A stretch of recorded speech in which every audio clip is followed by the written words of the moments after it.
Bien, hoy vamos a dar inicio a este ciclo historiográfico, ciclo de charlas históricas que le pusimos con la agrupación.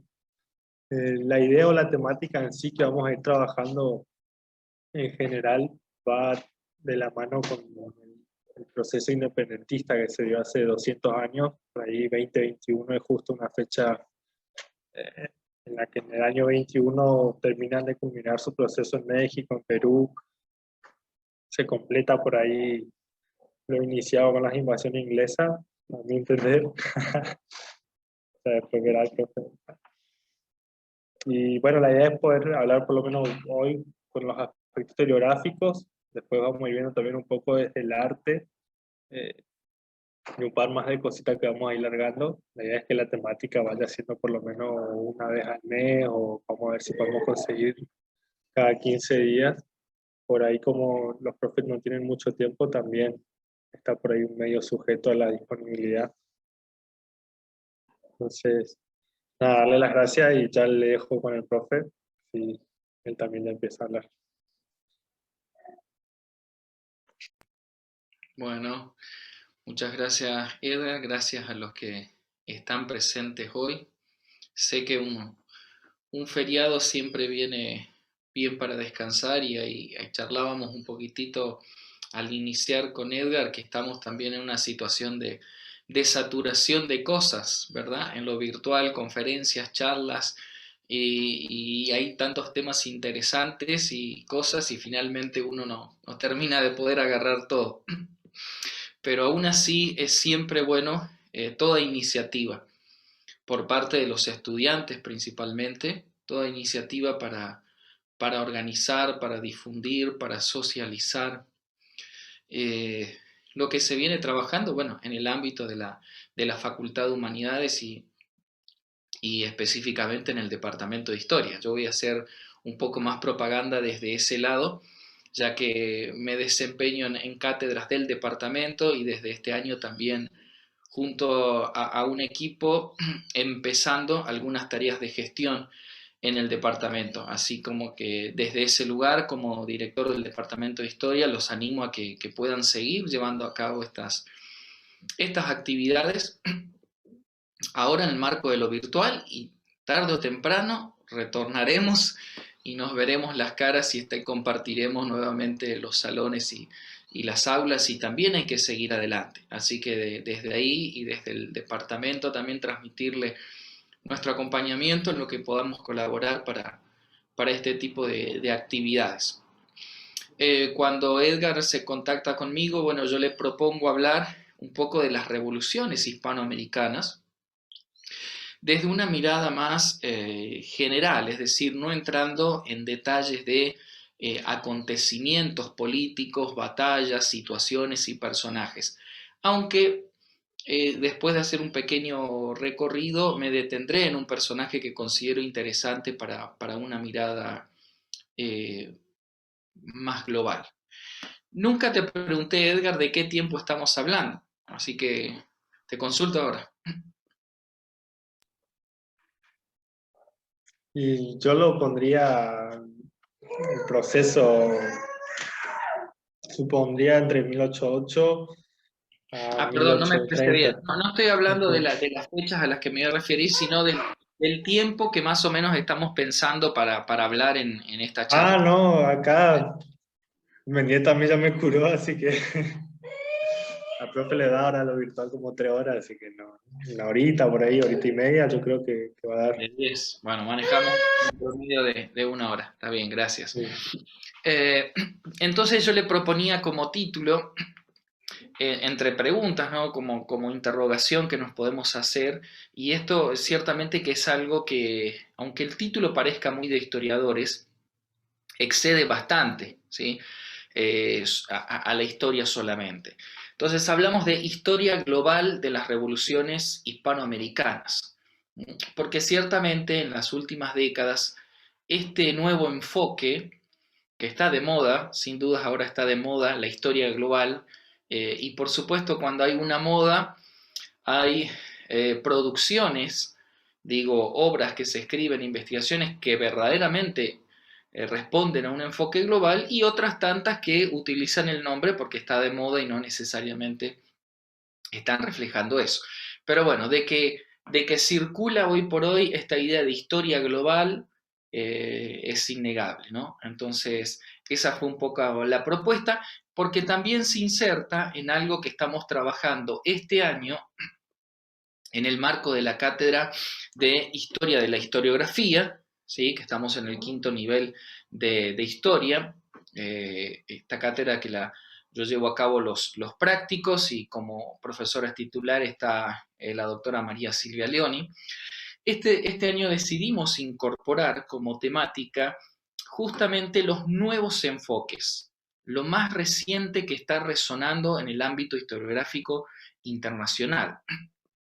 Entonces, obviamente, la historia global resuena muy fuerte en relación a otras vertientes, enfoques que significan un antecedente, con las cuales de una u otra manera está vinculada la historia global, o debe, por lo menos debe, algún tipo de cambio. Y hago referencia a los estudios subalternos, a los estudios postcoloniales, decoloniales, que desde la década del 70 en adelante ya vienen generando propuestas y que, a ver, coinciden en algo. Todas tienen alguna crítica a la historiografía eurocentrista. Todas coincidirían en que básicamente la historiografía dominante ha sido eurocéntrica, porque ha puesto a Europa como el centro de los acontecimientos mundiales, y a partir de ahí empezar a interpretar todo lo demás como el resultado de una influencia, de una dependencia, de una consecuencia de Europa. Entonces creo que en ese sentido tienen algo en común. Entonces, quisiera señalar un poco algunas cuestiones respecto a historia global. Para ordenarlos un poco, la idea sería la siguiente. En un primer momento, hablar de las características y los rasgos, la definición de lo que podríamos considerar historia global.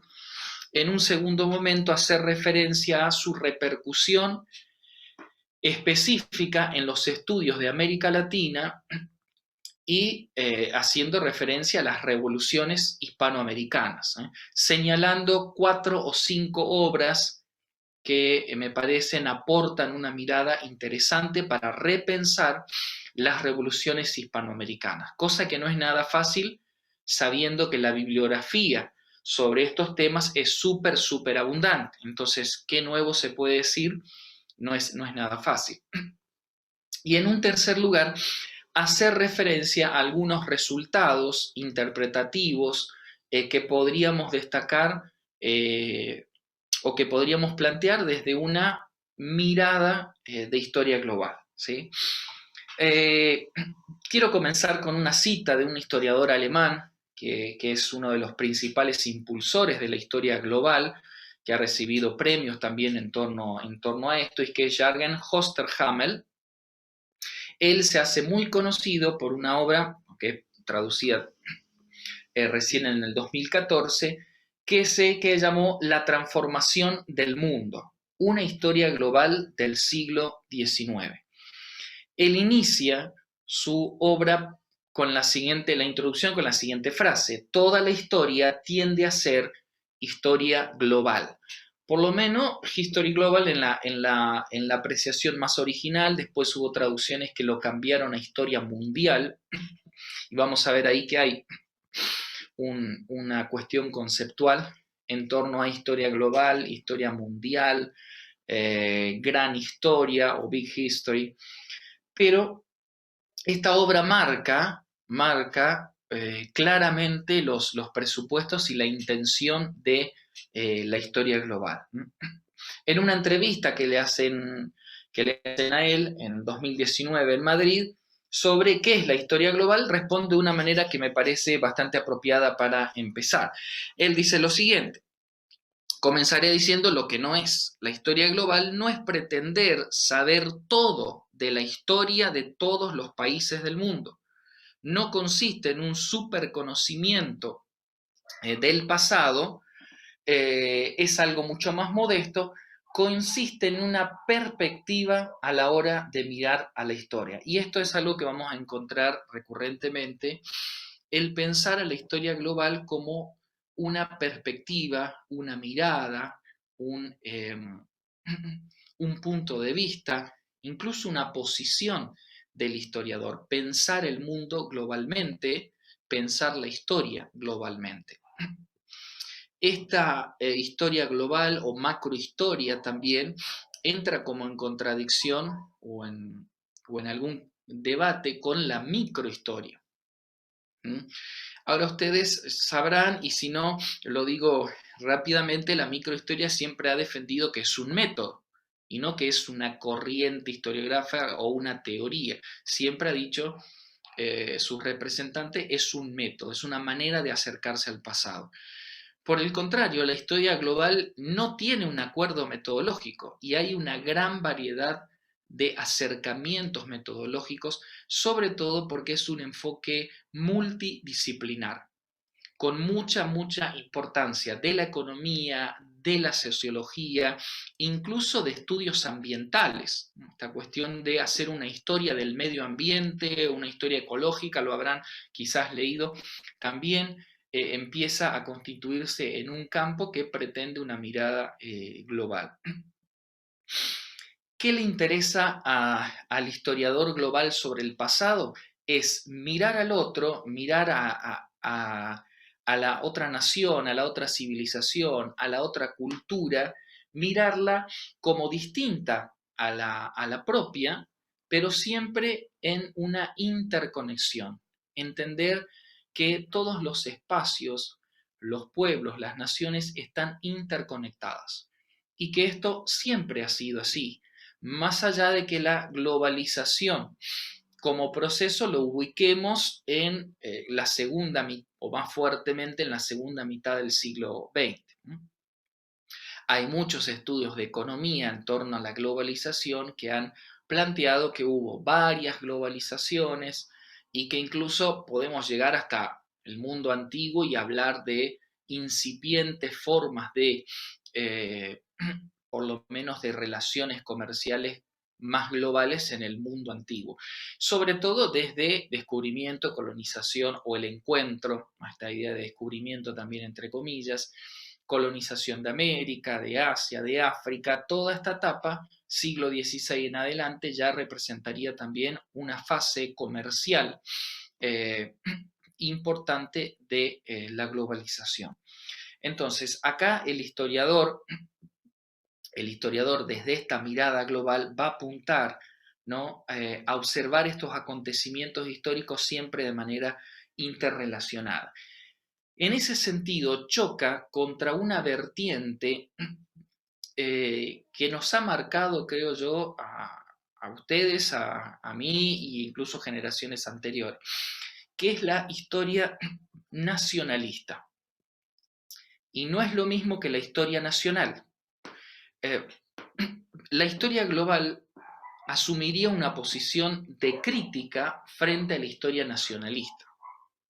No a la historia nacional, porque hacer historia de Argentina, de Uruguay, de España, de Francia, es una cosa, incluso se puede hacer una historia nacional, pero con un enfoque global, y otra cosa es nacionalista, que eso implica que ese historiador y que esa mirada está anclada en una ideología que se consolida desde mediados del siglo XIX en Europa y que tiene una fuerte repercusión en América y que tiende a exaltar al Estado-Nación y a posicionar al Estado-Nación como un sujeto histórico, y en el cual toda la historia consistiría en justamente hacer una reconstrucción o una narración de la historia de esa nación. Esto lleva a un etnocentrismo, lleva también a una actitud xenofóbica respecto a otras naciones, ha justificado esa visión nacionalista, puede llegar a justificar procesos de expansión, imperialismo, guerras, porque en pro de la defensa de esa nación estaría justificado, ¿no? Ese tipo de actitudes. Entonces, la historia global se pone en una posición crítica respecto a estas derivas nacionalistas. ¿Cuándo empieza un poco a consolidarse o a surgir? Es desde las décadas del 80 y sobre todo desde los 90.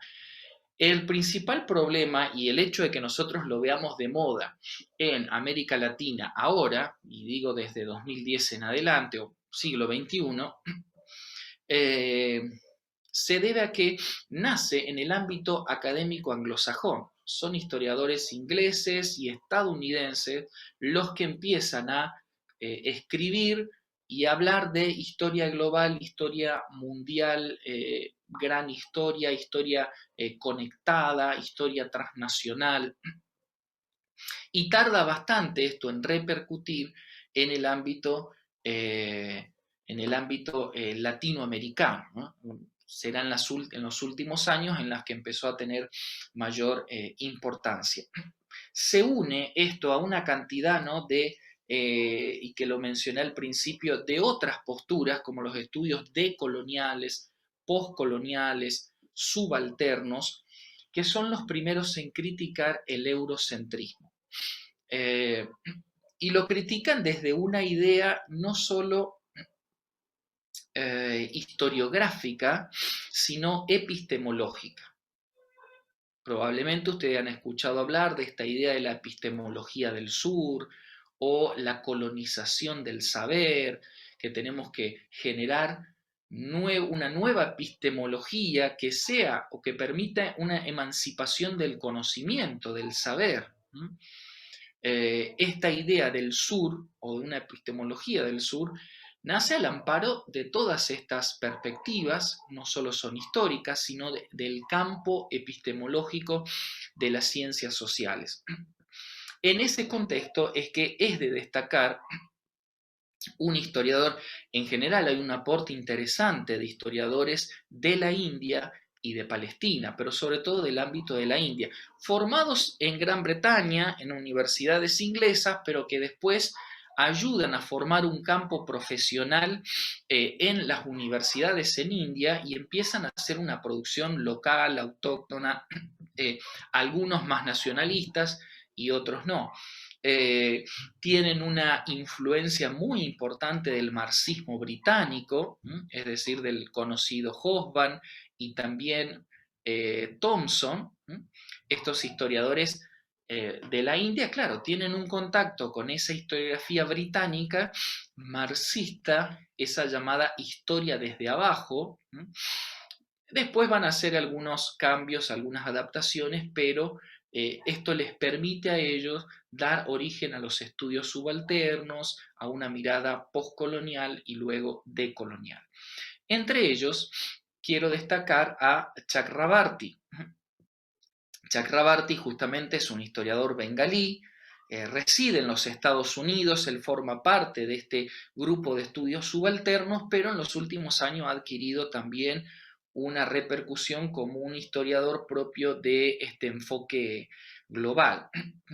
Ha recibido importantes premios a nivel internacional, incluso de la Fundación Toynbee, porque justamente este rescate de esta producción de Arnold Toynbee respecto a las civilizaciones y una historia también muy abarcativa, tiene que ver con la historia global. ¿Qué propone Chakrabarty? Entre muchas cosas, él empieza a hablar de este pensamiento postcolonial y por lo tanto de revisar toda la historiografía que ha sido concebida siempre desde una mirada europea o eurocentrista. Por otro lado, esta historia global también supone una recuperación de la síntesis histórica, algo que se ha perdido bastante.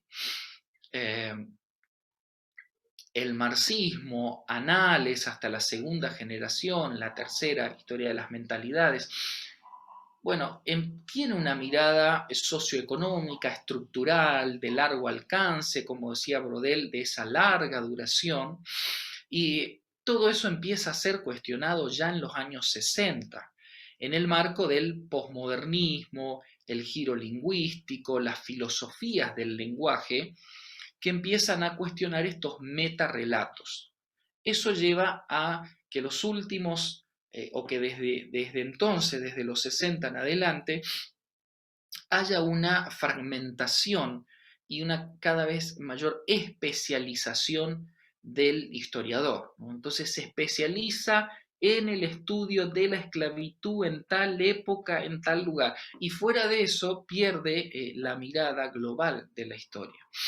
Eso incentiva estudios monográficos, incentiva una producción empírica con un gran respaldo metodológico de fuentes, pero el lado negativo es que se empiezan a perder las grandes interpretaciones de la historia que a veces permiten a una sociedad ubicarse en la existencia temporal, ubicarse en el pasado, en el presente y en el futuro, pensarse como, como una comunidad con conciencia histórica y por lo tanto tomar conciencia también de los cambios que hay que generar.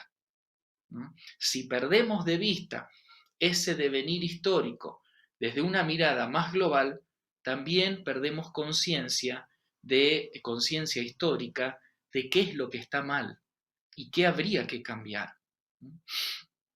Entonces, de ahí que esto también esté relacionado a estudios subalternos y que tenga influencia de muchas miradas.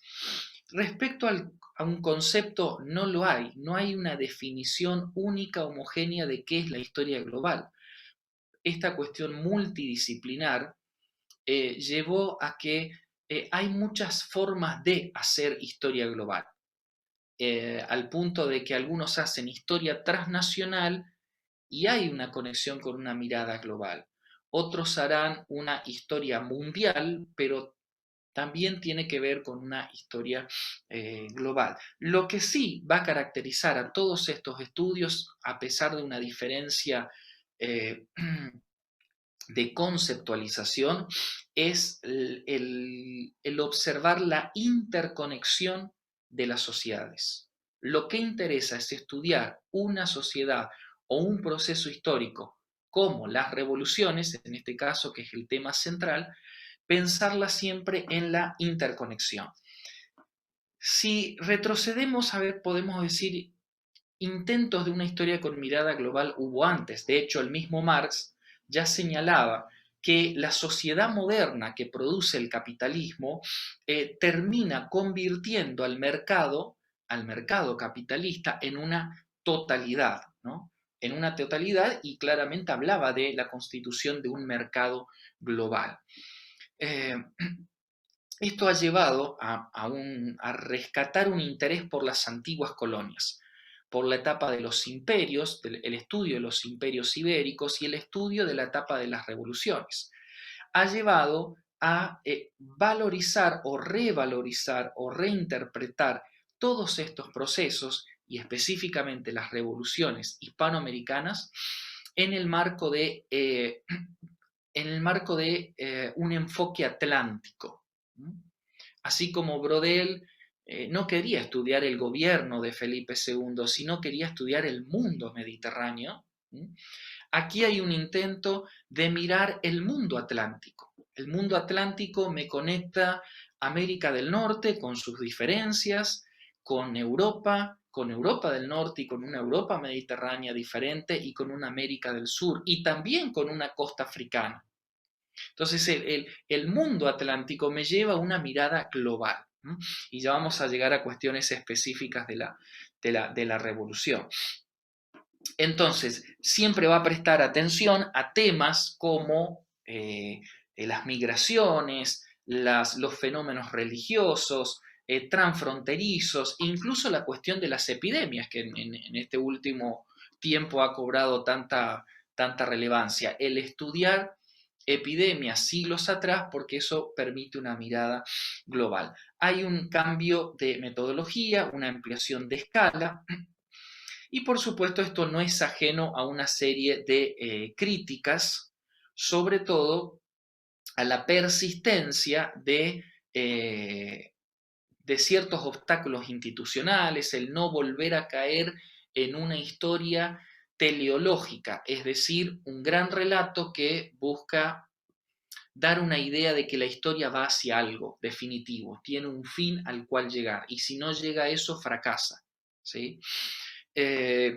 Estas miradas han sido revisadas y la cuestión del anacronismo también es constante en la historia. ¿Cuál es el punto central? A ver, ¿qué ha ocurrido en la historiografía nacionalista?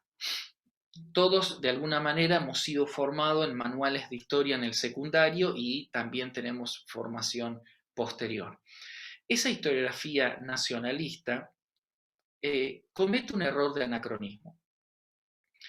Pone al Estado-Nación como el sujeto histórico, ¿sí? Ahora, a explicar, a narrar, a relatar, a interpretar.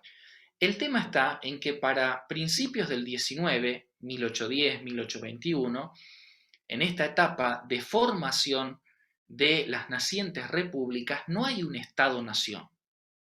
No existe como tal el Estado-Nación. Eso va a ser un proceso largo de todo el siglo XIX y recién en las últimas décadas del siglo XIX, 1870, 1880, va a empezar a tomar forma lo que podemos denominar como un Estado-Nación. Entonces, ¿cuál es el anacronismo? Intentar explicar algo que se forma para fines del XIX y tratar de ubicarlo a principios de ese siglo. En el relato histórico empiezo a hablar de un Estado-Nación que se va a desarrollar para terminar en algo. El tema está en que como historiadores conocemos el destino, entonces vamos a las causas ya sabiendo el destino, ¿se entiende? Lo mismo puede pasar con esta idea de historia global. Si yo les preguntara, hoy por hoy, ¿les parece que estamos en un mundo global o globalizado? Yo creo que la mayoría diríamos que sí. Podemos estar a favor o en contra, podemos señalar críticas, todo, pero no podemos negar que estamos en un mundo globalizado. Lo que los historiadores globales dicen es, bueno, ok, si hoy estamos ante un mundo globalizado, ¿no será que debemos estudiar el pasado con una mirada global? ¿No deberíamos mirar hacia atrás con una mirada global para encontrar cómo esa globalidad siempre estuvo latente, siempre estuvo presente, siempre hubo interconexiones, ¿sí? Entre los pueblos, entre procesos incluso? Y ahí es donde, bueno, puede ser fácilmente cuestionado esta cuestión de anacronismo. Pasamos un poco a las obras que me interesa destacar. Y aprovecho entre paréntesis, nosotros, los estudiantes de historiografía, en este año, están trabajando sobre diversas obras de historia de América con enfoque global, transnacional, de historias conectadas, ¿sí? Y tenemos como objetivo que a fin de cuatrimestre, fin de junio, poder hacer una jornada en donde ellos puedan exponer, ¿sí? Y veo que acá hay algunos que están presentes, puedan exponer ese trabajo de análisis de esa obra historiográfica. Así que bueno, espero también, Edgar, ahí que cuando les pase esa información puedan ustedes desde el centro también socializar esto, ¿no? ¿Por qué? Porque hay muchas, o por lo menos, muchas. Si comparamos con la producción en inglés, no, súper poquito, pero bueno, pero empiezan a haber obras interesantes que nos ayudan a tener otra mirada de la historia. Y obviamente ellos van a focalizar en obras concretas y en el aporte de esa obra en particular. Yo hoy estoy hablando un poco más en general. La cuestión es que en esta historia global, en un primer momento, América Latina sigue quedando al margen. Surge más pensar, o lo digo de esta manera, en un primer momento la historia global eh, es muy del norte, mira el hemisferio norte. Suma a América, pero lo suma desde Estados Unidos, como potencias en el contexto de la revolución industrial, y que es la industrialización la que trae la globalización. Entonces, claro, Inglaterra y Estados Unidos ocupan como un rol importante, ¿no? Destacado. Posteriormente empezó con esto que yo estoy hablando de las epistemologías del sur, a tomarse esta mirada global, pero a rescatar la importancia del sur, de la Europa mediterránea y de América del Sur. Entonces, esto lleva a por lo menos una valorización diferente de América Latina en este contexto. Quiero hacer referencia brevemente a algunas obras que ya trabajan sobre América y específicamente sobre las revoluciones hispanoamericanas con un enfoque global. Y mínimamente destacarles a ustedes cuál es el aporte que representa esta obra. Dejarles abierto para el que le interesa por lo menos pueda tener una serie de textos específicos a los que podrá recurrir, ¿verdad?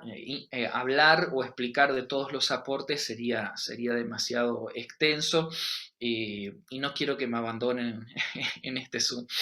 Entonces, una obra, primeramente, permítanme citarles algo que dice Eric Van Jong. Eric Van Jong es un historiador norteamericano, pero dedicado más que nada al estudio de la historia de México y ha contribuido mucho también a la historia regional. Entonces dice lo siguiente: los historiadores llevan algún tiempo intentando pensar la historia de las colonias iberoamericanas y los estados sucesores dentro del marco de la era de la revolución. ¿Cuántos han escuchado esta idea de la era de la revolución? Creo que de alguna manera todos. Popularizada más con Hobsbawm, aunque no haya sido él el primero en proponer la idea de la era de las revoluciones, pero más conocida, creo yo, a partir de las obras del siglo XIX y la historia del siglo XX de Erich Hobsbawm. Ahora dice Van Jong, el problema radica en que los marcos explicativos no resultan necesariamente los más adecuados cuando están construidos con marcos categoriales pensados para Europa Occidental y Estados Unidos. Es decir, si nosotros a la hora de entender, conceptualizar, analizar la era de las revoluciones, seguimos tomando como modelo la Revolución Norteamericana y la Revolución Francesa, lo digo sencillamente, estamos fritos. Estamos fritos porque ya las categorías, el esquema interpretativo es nórdico, está pensando en Europa Occidental o está pensando en Estados Unidos. Y a la luz de estos grandes esquemas, como modelos, es que después tenemos que pensar las revoluciones de independencia hispanoamericana como tratando de comparar y decir, a ver qué hicimos como hicieron los franceses y qué no hicimos como hicieron los franceses, qué hicimos como hicieron los norteamericanos y qué no hicimos. Esa que podría ser una historia tradicionalmente comparativa. Es decir, cuando tomo algo como modelo ideal, entonces la revolución norteamericana y francesa es la revolución, es el modelo de revolución. Y a partir de ahí hay que ver si las otras más o menos se le parecen o no. Eso lleva a un etnocentrismo, lleva a prejuicios, lleva a incompatibilidad de modelos, de esquemas interpretativos. Entonces, estas obras que voy a mencionar con un enfoque, un intento de una mirada más global, contribuyen, considero yo, a romper con eso, a romper con eso. Contribuyen a que podamos pensar nuestras revoluciones desde nosotros, desde nuestro espacio y desde un saber que pueda ser cada vez más descolonizado de categorías europeas y demás. Y esto es algo que se está planteando en todas las ciencias sociales. Voy a empezar con dos sumamente recientes, se publicaron el año pasado.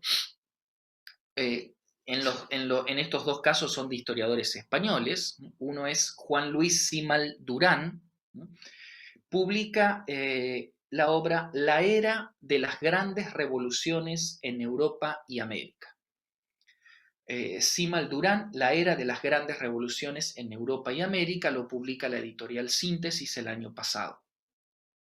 Él viene trabajando, tiene una trayectoria trabajando en España, incluso en Alemania. Sus temas de investigación han sido siempre el liberalismo y el republicanismo hispanoamericano.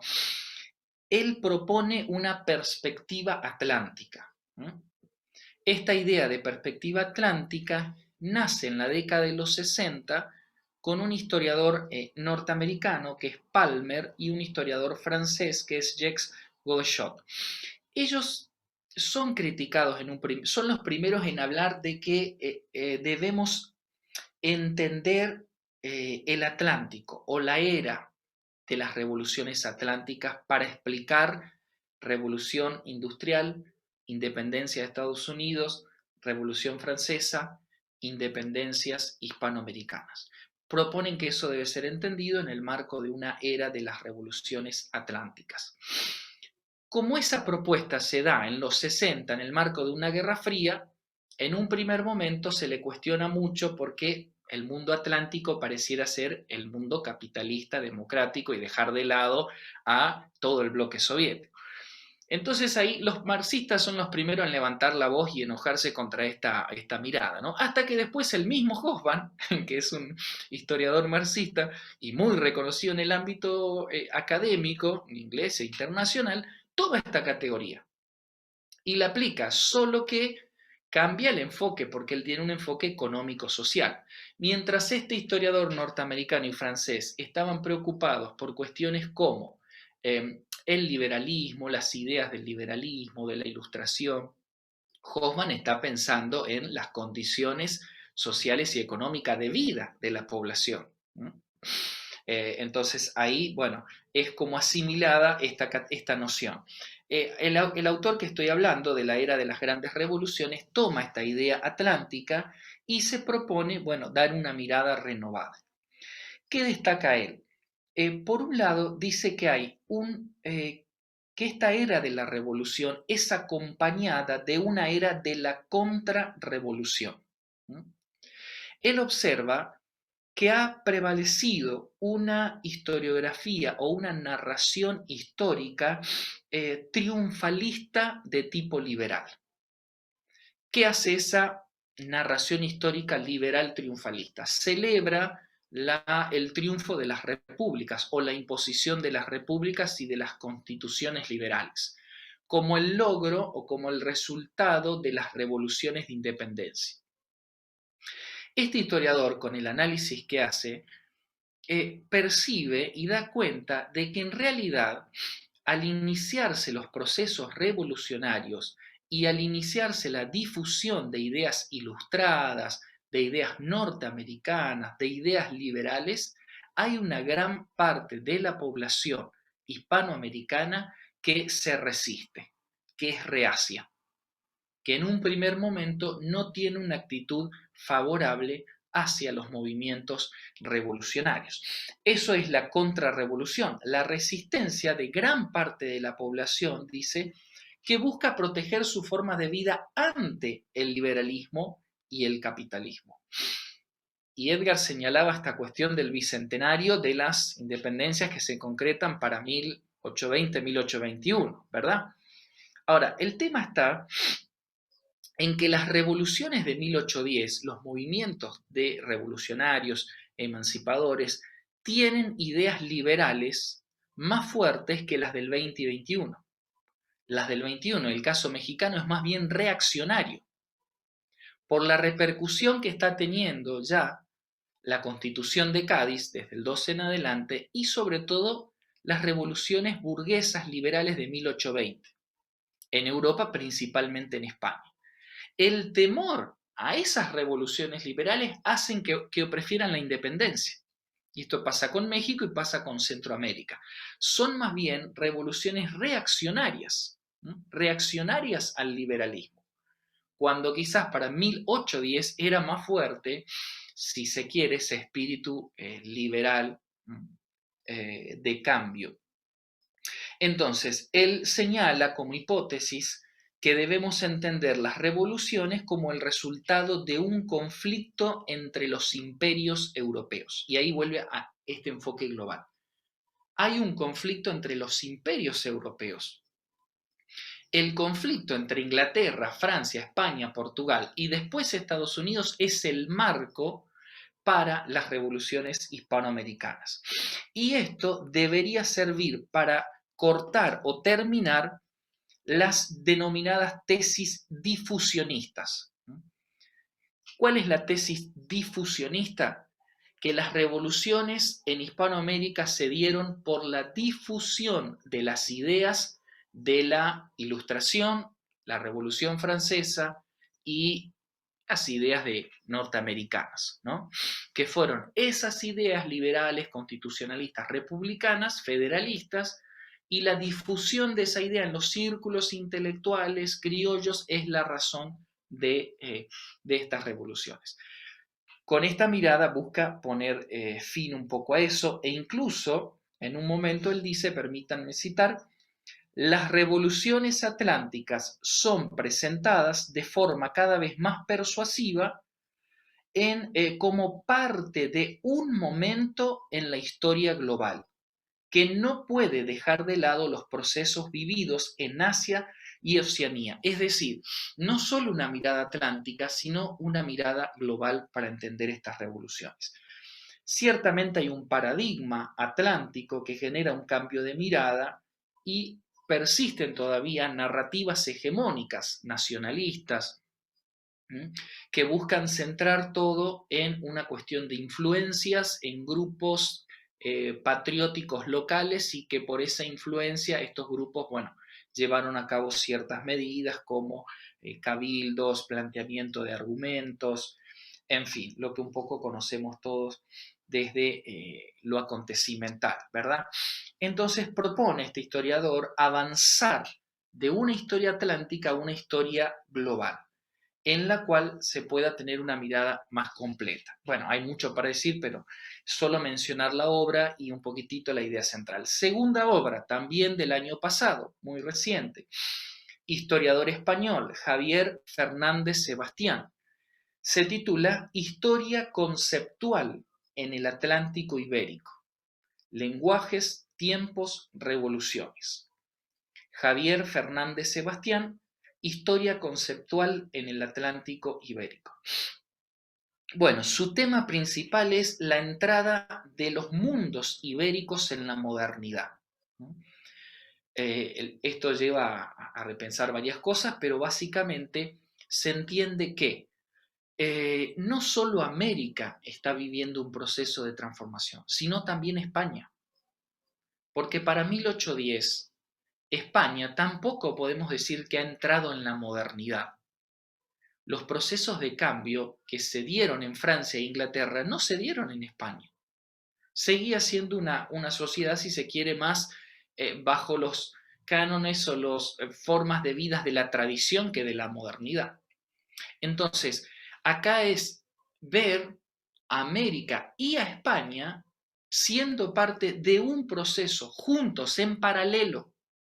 En paralelo están entrando, ambos mundos ibéricos están entrando y americanos están entrando en un proceso de la modernidad, algo que se había dado ya antes para Francia, para Inglaterra. Propone una historia conceptual, algo que ha crecido mucho también en los últimos años, ligada a la historia intelectual, pero él dice que va a adoptar un enfoque transnacional. Transnacional, aunque esto suene raro, porque en la época de las independencias no hay naciones, así que no podríamos tener un enfoque transnacional, ¿sí? Sería una contradicción. Pero, salvando esa palabrita, dice, la idea es mirar las conexiones. Entonces dice, en algún momento, la historia del Atlántico Ibérico está conectada, inextricablemente enredada con la de los otros Atlánticos imperiales y con la historia occidental y las historias globales, ¿no? Ahí va a desarrollar una serie, obviamente, de hipótesis en relación a lo que él va a denominar una historia sociointelectual del tiempo. Le interesa, desde la historia conceptual, también entender lo siguiente: a las revoluciones. ¿Cómo se pensaban estos grupos revolucionarios en la historia? ¿Cómo ellos se veían en la historia? ¿Realmente ellos se pensaban como actores que estaban llevando a cabo una revolución que lo iba a cambiar todo? ¿O su percepción era distinta? Nosotros volvemos a estos personajes y a estos sucesos y sabemos que marcaron una revolución de un antes y un después, ¿verdad? El tema está en si ellos también se percibieron a sí mismos en ese rol de actores revolucionarios o no, o simplemente estaban llevando a cabo una serie de acciones sin tener conciencia histórica del cambio que estaban generando. Entonces, desde los conceptos, obviamente, analiza discursos, cartas, constituciones y demás para entrar en ese lenguaje de los actores de la época revolucionaria y poder tratar de entender esa temporalidad. Tercera obra, ya un poquitito, también siglo XXI, pero del 2011, Marcelo Carmanani. La obra se titula El otro Occidente, América Latina desde la invasión europea hasta la globalización. Marcelo Carmagnani, El otro Occidente 2011. Él va a hablar de una historia mundial. También aparece la palabra global, pero como enfoque habla de una historia mundial, en la que para él el análisis histórico, dice, arroja luz a lo largo del tiempo en torno a cómo, cuándo y por qué cada una de las áreas latinoamericanas participan activamente en los asuntos mundiales y cómo se articulan en una red de relaciones e instituciones de colaboración entre el subcontinente y con el resto del mundo. Es decir, la historia mundial se interesa por las interconexiones entre los distintos espacios. Los espacios latinoamericanos, no es casualidad, a ver si fuéramos a la parte de los acontecimientos, que no quiero entrar ahí, pero si fuéramos ahí, en 1810 tenemos una diferencia de meses entre todas las juntas que se organizaron en Caracas, Buenos Aires, Chile. ¿Cómo puede ser que se haya dado tal coordinación y sincronización para más o menos llevar a cabo las mismas acciones en un lapso de tiempo muy, muy corto?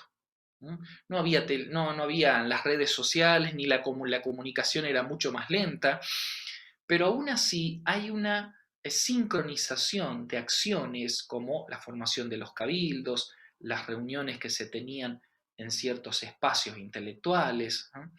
Y luego a eso le seguirá la coordinación militar, teniendo dos grandes representantes, ¿verdad? Bolívar y San Martín. Esa coordinación militar, si la miramos desde el siglo XXI, nos sigue asombrando.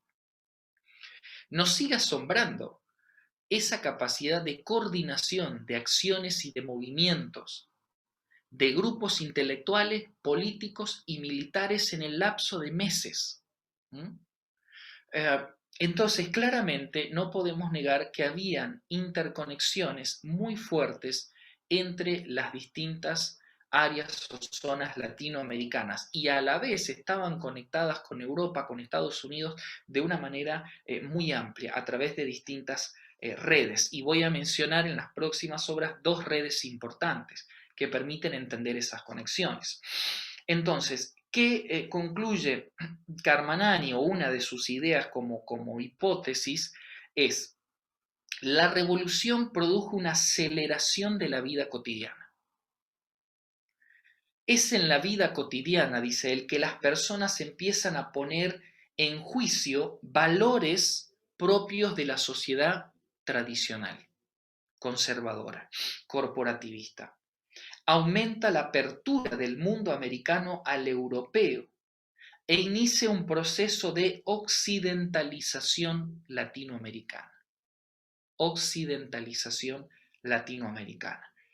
Es cierto que hay recepción de nueva idea, pero lo que más le interesa a él estudiar es la readaptación que hacen las élites criollas de esas ideas y salir de una mirada de influencia y reacción, sino que la élite criolla tenía ya una capacidad intelectual y política para tomar las ideas que quería o no. Esto rompe esa idea de que la ilustración vino como un balde de agua o como eh, como una lámpara en medio de la oscuridad, y los criollos se iluminaron de un día para el otro y sabían qué hacer y qué decir y qué reclamar. Y focaliza y revaloriza la experiencia histórica de los grupos intelectuales y políticos latinoamericanos, que tienen una tradición de rebeliones desde el siglo XVII, sobre todo el XVIII, previas, que tampoco son la causa. No es que las rebeliones que encontramos ya en el siglo XVIII, en Nueva Granada, en Perú, son una influencia directa para las revoluciones de emancipación, porque de hecho tienen características distintas. Las del 18 están reclamando la centralización, están reclamando su autonomía, están reclamando procesos o situaciones locales. Las del 19 se están proyectando en un mundo atlántico de revoluciones.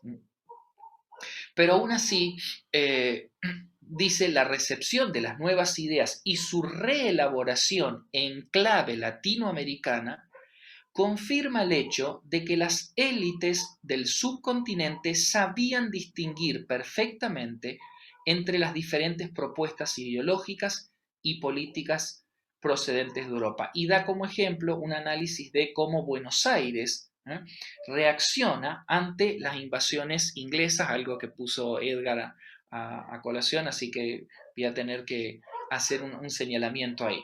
Entonces, Carmanani dice lo siguiente: un ejemplo es la respuesta de los notables de Buenos Aires a la iniciativa británica de atacar la alianza franco-española en el Atlántico Sur, ocupando Buenos Aires, considerada una posible área de expansión del Imperio Británico.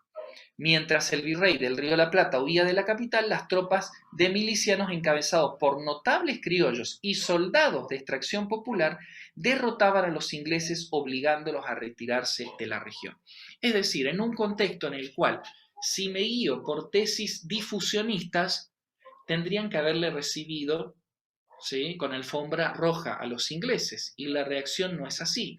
Entonces significa que las élites criollas tienen una experiencia, tienen una postura y saben cuándo tomar algo de Rousseau porque les sirve citar a Rousseau, y cuándo tomar algo de la Constitución de Filadelfia porque les sirve, pero no es que están solamente influenciados y como una proyección hispanoamericana sin juicio crítico.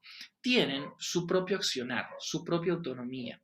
Entonces, eso me parece importante destacar, porque hasta el día de hoy uno se encuentra que seguimos presos de una interpretación de las revoluciones americanas como mera copia de lo que estaba ocurriendo en Europa o en Estados Unidos. Apuro un poquitito para señalar la cuarta y la quinta obra. La cuarta, y que va a hacer referencia a una de estas redes de interconexión muy interesantes. Peter Linnebaum y Marcus Rediker, la obra es de 2005, se llama La Hidra de la Revolución: marineros, esclavos y campesinos en la historia oculta del Atlántico. Historiadores estadounidenses, uno más ligado a los estudios de la piratería, toman esta idea de la hidra, digamos, lo toman de la mitología griega, como este monstruo acuático, digamos, con forma de serpiente, con varias cabezas, y bueno, toman esa idea para hablar de la hidra de la revolución. ¿Quiénes son? Marineros, esclavos y campesinos. Y uno dice, no, pero ¿qué me está queriendo mostrar? Y él se focaliza en estudiar las experiencias de marineros y esclavos y campesinos que constantemente iban y venían entre España, África, hacia América. ¿Y qué importancia tuvieron ellos para la revolución? Llevaban las noticias, ayudaban a coordinar acciones, eran usados para justamente llevar información de manera más secreta, intercambiar, establecer ciertos, ¿no?, contactos.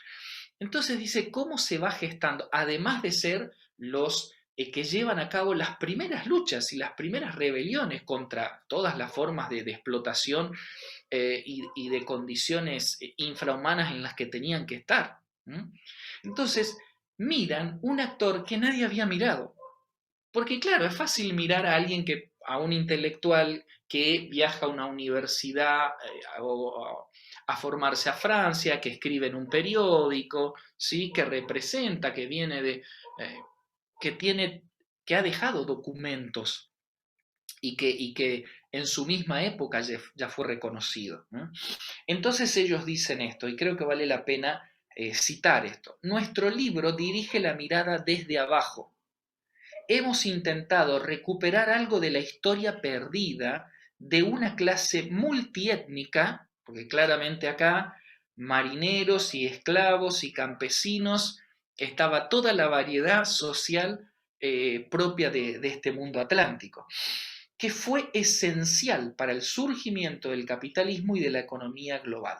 La invisibilidad histórica de un gran número de temas de este libro debe mucho a la represión que inicialmente se desencadenó contra ellos, la violencia utilizada a la hora de escribir la historia y la severidad de la historia que, dicen, siempre estuvo cautiva del Estado-Nación. Ese fue su gran personaje. Y se olvidó de otros actores que están, y ahí nuevamente viene la idea de Hidra, en un submundo, ¿no? En un mundo subterráneo que nadie ve, que nadie percibe, perdón, pero ahí se están gestando, ¿sí? Las primeras formas de rebelión, de protesta contra este mundo capitalista, ¿no? Que se está consolidando. Entonces dicen ellos, la hidra se convertía en un medio para expresar la multiplicidad, el movimiento y la conexión planetaria de la humanidad y busca recuperar la resistencia a la conquista capitalista, ¿m?, por medio de personajes ignorados, luchas olvidadas, historias de violencia y de heroísmo, pero que nunca han sido contadas, historias de marineros, de campesinos y de esclavos. Y la quinta obra, me voy mucho más atrás en el tiempo, a 1990, partí de dos muy recientes, 2020, para irme hasta acá. Si bien este autor, Jean-Pierre Bastian, se ha especializado en el estudio de protestantismo, francmasonería, no se propone él como un historiador global, eso hay que aclararlo, pero sí es la primera red, dije, marineros esclavos, como una red también clave en el entendimiento de los procesos revolucionarios. Y una segunda red importante, la que analiza Jean-Pierre Bastian. La obra se llama Protestantes, Liberales y Francmasones, Sociedades de Ideas y Modernidad en América Latina. Vuelve sobre un tema que ha sido, que puede resultar engañoso. El tema de la francmasonería, las logias masónicas, sabemos que fueron clave en la coordinación de los movimientos revolucionarios. El tema es que o es un punto ausente, porque solo se menciona, ¿no? Logia Lautaro, bueno, sí, perteneció a tal logia, y queda ahí, o es un tema casi ausente, o se va se puede caer una visión muy mística, entrar en los pormenores y las cosas que se saben y que no se saben de la masonería y de las logias masónicas. Y él se detiene en otra cosa, toma un concepto francés, que es el de sociedades de ideas. Es decir, miremos a estos grupos o a estas logias como sociedades de ideas, como redes que conectaron globalmente el mundo atlántico y que permitieron la circulación de ideas y la coordinación de acciones que sin esas logias o sociedades de ideas no hubiera sido posible. Porque había coordinación desde logias en Estados Unidos, Londres, Madrid, París, Buenos Aires, Santiago de Chile, Caracas. Pero, dice él, entendámoslas como sociedades de ideas. establecen, dice, formas modernas de sociabilidad, establecen modelos asociativos en medio de una sociedad globalmente organizada y compuesta por actores sociales colectivos. Ahora dice, ¿cuál ha sido el problema para poder entender el rol de estas logias masónicas entendidas como sociedades de ideas? Dicen, la dificultad para explicar esta difusión ha sido la carencia de un marco interpretativo que permita superar las pequeñeces o estas cosas que hacen a prácticas o lo místico o lo que sea, ¿no? Y dejar de ver el papel que cumplieron dentro de un proyecto global de cambio social. Bueno, y despliega muchas hipótesis muy interesantes. Habla de que estas sociedades de ideas fueron laboratorios en el cual se empezaron a poner en práctica formas de organización democráticas, de autonomías del sujeto social individual. En un momento habla de laboratorios democráticos, ¿no? En la cual la forma política moderna del individuo ciudadano se empieza a ejercer. Es decir, 5 obras que pueden aportar miradas muy diferentes, creo yo o considero yo, de mis lecturas, y que nos pueden llevar a mirar otros escenarios y otros actores, ¿sí? Otros escenarios y otros actores para entender las revoluciones hispanoamericanas. Hay otros autores y hay otros libros, pero seguramente los estudiantes de historiografía podrán explayarse sobre eso. Ahora, quiero dar un pequeño ejemplo y un personaje que creo yo es muy, muy interesante de considerar y no ha sido de los que quedaron mejor, si se quiere, posicionados o tiene sus idas y vueltas. Pero cuando hablamos de las independencias, claramente Bolívar y San Martín son, ¿sí?, los libertadores y las figuras centrales. Ahora, hay un grupo de dos historiadores alemanes de la Universidad de Berlín que han hecho un interesante estudio sobre que se titula Los orígenes de las revoluciones de independencia de América Latina en perspectiva atlántica, una mirada global. ¿Cómo comienzan su estudio? Focalizando en un personaje, Francisco de Miranda. ¿Por qué? Porque Miranda es un personaje que permite entender globalmente o en perspectiva atlántica la gestación del proceso revolucionario. Personaje muy singular por sus participaciones como ningún otro en tantos contextos diversos. Crece